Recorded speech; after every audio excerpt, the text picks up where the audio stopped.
My friends, the information that you are about to witness from all of my years of research is the most important. It's been hidden in plain view the entire time. This is the ultimate secret, and it's about to be exposed.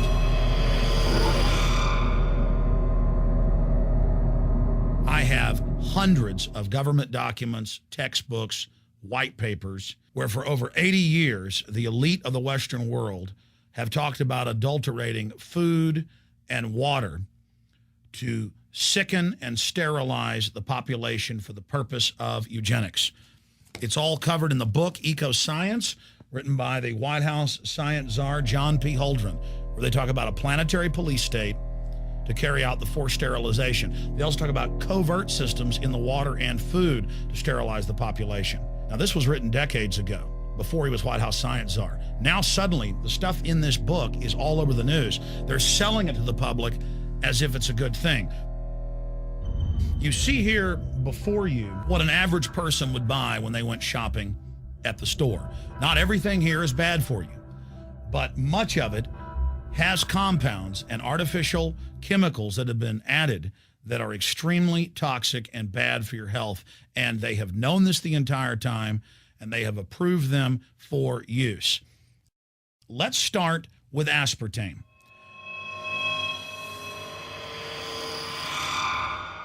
You cannot go to the grocery store now and buy any type of even regular sugar gum that hasn't had aspartame added to it. In the 1970s, Searle tried to get it approved, and they couldn't. It took them 3 separate times because in their own studies with monkeys, large portions of them that were fed it died and contracted cancer. Now we have mainstream news articles, and the EU has done a major study finding lower birth weights, early birth, and yes, miscarriages from women that drink aspartame-laden soft drinks like Coke Zero. What is aspartame? It is the fecal matter of the E. coli bacteria. They took it and genetically engineered it. They can feed it toxic waste, and then it defecates aspartame. And it has so many bad health effects, it's just unspeakable.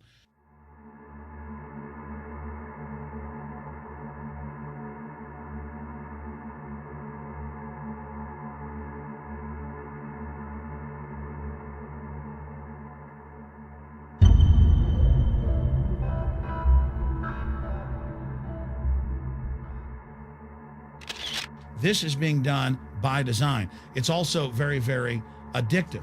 But let's just go ahead and move away from aspartame and talk about McDonald's and chicken McNuggets. Now, I remember a decade ago or so reading health advisories claiming that a form of plastic that's used in silly putty, basically a type of silicone, was in the chicken McNuggets, but also in many other TV dinners and other foods.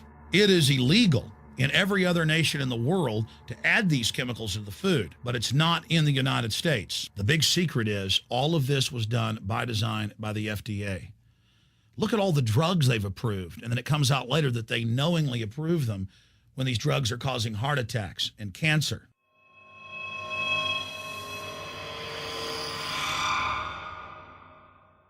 In the Nuremberg trials, it came out that the Nazis were adding sodium fluoride to the water supply in the labor camps and death camps to make the population more docile and controllable. There had been hundreds of university studies before Hitler even came to power. This is a form of forced medication. They admit that 1 part per million of sodium fluoride more than doubles the chance of bone cancer in boys and men. As the public became educated in the last few decades, the government and industry's response was to not just put it in water, but to start adding it to thousands of products like children's water that's mixed with their formula or with their cereal. They started adding as much as 900 parts per million in things like powdered eggs. It causes reductions in IQ. It increases sterility or lack of fertility, and it's being added to so many of the daily staples that we consume. We'll get back to food additives in a moment. But first, I wanted to look at genetically modified organisms.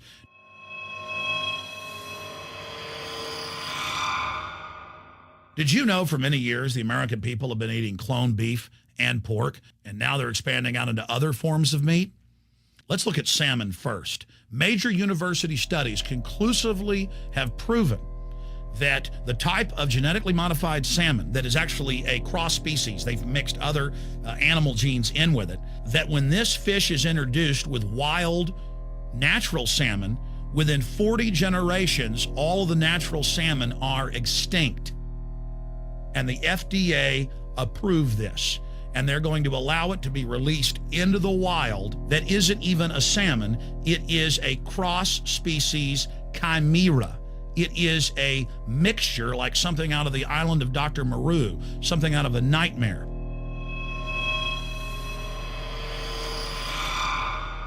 More than 85% of the corn now consumed in the United States, and it's also starting to trend that way in Europe and Canada, is genetically engineered.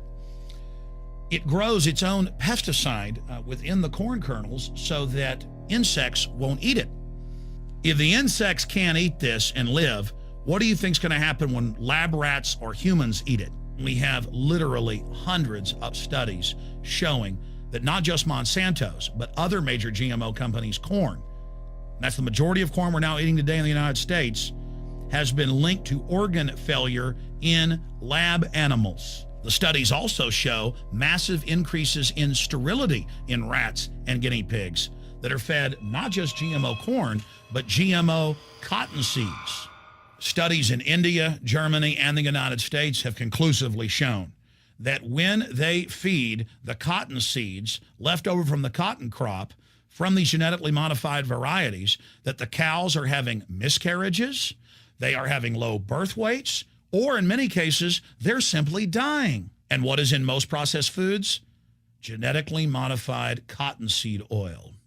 Major studies are also showing that genetically engineered crops are killing honeybees and monarch butterflies. But they don't stop there. Now they claim they're coming out with a genetically engineered mosquito that's malaria-proof that they're going to release into the open biosphere. The very genetic code of the planet is being butchered in a hostile corporate takeover.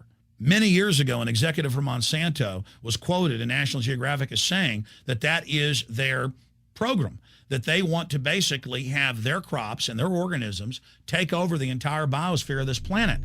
And the major genetic engineer companies have focused mainly on 8 major food crops. Now they're expanding out into hundreds and hundreds and hundreds of other plants, literally changing the genetic code of the planet. This is a genetic dictatorship. This is genetic vandalism. And that's why the Rockefellers, the United Nations, and others have built these giant armored seed vaults all over the world, not just at the Arctic Circle. And they admit they're doing it in case all of this gets out of hand, that they'll have a type of Noah's Ark.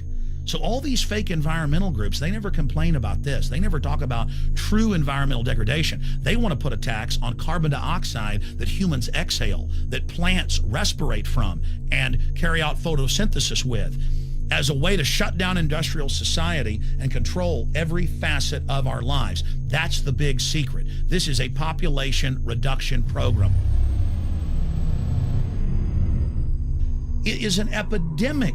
The sperm count has dropped in the Western world exponentially. Even the government has been predicting within another generation, almost everyone is going to be sterile. This is the globalist religion. This is their philosophy. They want the planet for themselves. The UN has said that their stated plan is an 80% population reduction. You've heard Ted Turner call us useless eaters and feeders and say that 80% of us need to be killed. You've heard Prince Philip say he wants to come back as a virus to kill the majority of the world population. Dr. Eric Pianka, Peter Singer, it's all over the news where they tell us that we should only have one child because more than one is bad for the environment and that the recession is good for lowering our carbon footprint. This is the big secret. We live in a scientific dictatorship, and the United States and England are the epicenter of this, and it's expanding worldwide. Remember all the secret testing, all the secret sterilization that went on in the United States and Europe. Remember what Hitler did. He learned all of that from the eugenicist and the Rockefeller family in the United States. This is a culture of death being pushed on you and your family. And even if you think the world is overpopulated, you need to understand that you're being targeted by this as well. Targeted by design. Recombinant bovine growth hormone in your milk making 8-year-old girls go into puberty when they should be going into puberty at 12 or 13. Silicone in chicken McNuggets and hundreds of other processed foods. Aspartame, that is the feces of genetically engineered bacteria that has incredible health problems that have been proven. Think for yourself. It goes on and on. ABC News, this goes back 4 years ago. Viral meat spray, advancing food safety. They spray a live virus on the meat to supposedly kill the bacteria. This is a live vaccine they spray on most of the meat you're consuming that you're buying from the store. It gets even worse. The petroleum distillates, or toxic waste that's left over from petroleum refineries that refine oil into gasoline, they take these tens of millions of pounds of toxic waste that's left over, the fluoride, the mercury, the lead, and they dump it on crops as supposed fertilizer. And what do crops like tomatoes and corn and potatoes do? They pull in all of those toxins out of the ground. In fact, scientists for many years have used plants to actually detoxify areas that have been contaminated. And those plants are pulling all of this up, and then you are eating it. That's why the Washington Post reported in January of 2008 that a major study found that nearly a third of the 55 popular brand name foods and beverage products were filled with mercury. Despite the fact that the people of Europe for over 20 years have fought off all the genetically modified wheat and corn and other crops being planted in their nation, now the EU is buckled and is accepting it. The United States is literally a testing ground for all of this. It's just automatically approved. And the people that work for these corporations, they're compartmentalized. They don't know what's going on. The people that work at these stores, they have no idea what's happening. This is affecting all of us. This is hurting everyone. Many different forms of cancer are growing by thousands of percentage points. Diabetes, all these different diseases. And in major studies, it's all been linked to the toxic additives that are in our food, our water. And I haven't even had time to get into MSG. I mean, I've interviewed brain surgeons, neurologists, scientists. I mean, it just devastates the brain. It's an excitotoxin. It destroys the liver, and it is in tens of thousands of products. We can say no. We can stand up. But if you've got a neighbor giving fluoride water to their baby, please go over and warn them. If you got a neighbor that's sitting there eating MSG-filled chips, one after the other, warn them. You've got a responsibility. If you know people that are feeding processed foods filled with GMO, warn them. And for God's sakes, don't give it to your own children. If you want to kill yourself, that's your own business. But don't hurt your children. Don't do this, ladies and gentlemen. In closing, I want to talk about some positive things. Just 15 years ago or so, you couldn't find organic food anywhere on store shelves. And now, about half of what you see is organic. Just a few years ago, all the milk had the growth hormone in it. Now it's hard to find milk that has the growth hormone in it because the consumers have spoken and said no. A few years ago, you couldn't find toothpaste that didn't have sodium fluoride in it. Now Tom's of Maine is starting to take over the aisle space and displace the other mainline toothpaste makers, where it says on the back, if you swallow this, call poison control immediately. Even Colgate is now putting out fluoride-free toothpaste. People are demanding that they not be poisoned, and they're finding out about what's going on. And so industry is starting to respond and at least give people who want a choice an option to not be forcibly medicated through the food and the water. You know cigarettes are bad for you. But just 20 years ago, the cigarette makers were getting up before Congress and saying it was a conspiracy theory that it was killing people. And then later it came out in their internal documents, they knew it was deadly. Ladies and gentlemen, I've seen the studies. Much of what they're putting in our food and water is far worse than even cigarettes, as bad as they are, one of the biggest killers in this country. This is a covert, soft kill operation. We'll put a lot of links beneath this video so you can check out the facts for yourself. And I'm just begging you to do your own research and find out that one of the most dangerous places in the world is your grocery store and the tap water in your house.